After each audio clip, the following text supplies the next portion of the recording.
ये दिल्ली मीटिंग थी तो किस तरह का फैसले लिया गया, क्या क्या आपने दिक्कतें बताई और किस तरह सोल्यूशन? दिल्ली में कल ये की मीटिंग थी हमारी, और उसमें कई राज्यों के किसान संगठनों के राष्ट्रीय अध्यक्षों को बुलाया गया था सरकार के द्वारा। और उस मीटिंग में सभी किसान संगठनों ने अपने अपने राज्यों की बातें रखी, किसानों के बारे में बात रखी और एमएसपी पर गारंटी की बात रखी। और उसको हमारे जो अध्यक्ष है आयोग के, उन्होंने सबकी बातों को सुना। जैसे कि उत्तराखंड में भी, उत्तराखंड की तरफ से मैंने भी अपनी बात को रखा, अपने उत्तराखंड की पहाड़ की जो दिशा दशा के बारे में, वहाँ की जो भौगोलिक स्थिति है, पहाड़ी क्षेत्र है, पहाड़ी क्षेत्र में और तराई क्षेत्र में अलग अलग चीज़ें हैं। फसलों का भी वहाँ पर जिस प्रकार से यहाँ पे गन्ना और गेहूँ इत्यादि ज़्यादा होता है तराई क्षेत्र में, लेकिन वहाँ पर गेहूँ नहीं होता है पहाड़ों में ज़्यादा। तो वहाँ पे माल्टा, नारंगी, संतरा, आड़ू, सेब और दालें बहुत अच्छी मात्रा में वहाँ पर पाई जाती है हमारे पहाड़ों के अंदर। तो मैंने पहाड़ की बात को रखा कि वहाँ का किसान पलायन कर रहा है। पलायन इसलिए कर रहा है कि वहाँ पर सूअर, बंदर, लंगूर और जंगली जानवरों का बहुत ज़्यादा खतरा है। और जैसे ही वहाँ का किसान अपनी फसल उगाने के लिए मेहनत करता है, हल लगाता है, बीज बोता है, उसके तुरंत कुछ समय के बाद वहाँ पे सूअर आते हैं और सूअर उस पूरी खेत को खोद डालते हैं।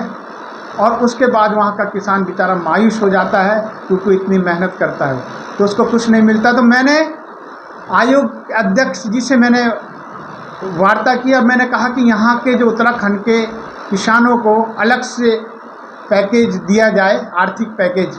वहाँ की सरकार को, केंद्र सरकार, वहाँ के राज्य की सरकार को अलग से एक आर्थिक पैकेज दिया जाए और वहाँ पे बाड़े होते हैं, तार बाड़ कराई जाए ताकि फसलों को जंगली जानवर नुकसान न पहुँचाए।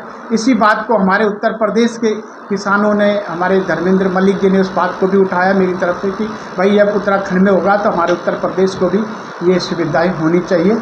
हम सब ने उनकी भी बात का समर्थन किया। इसी प्रकार से अन्य राज्यों के लोगों ने भी अपनी अपनी बात को वहाँ पर रखा।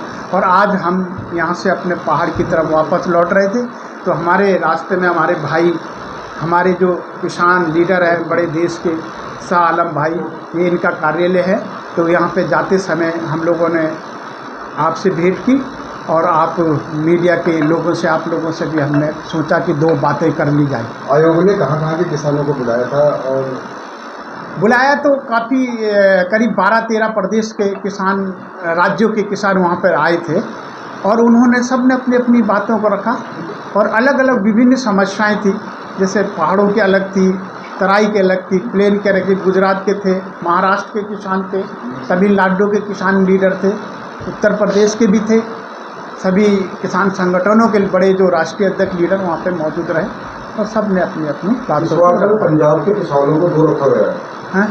पंजाब के किसानों को इस वार्ता में दूर रखा गया। हाँ, तो ये क्या वजह थी? नहीं, किसान, पंजाब के किसान भी थे उसमें।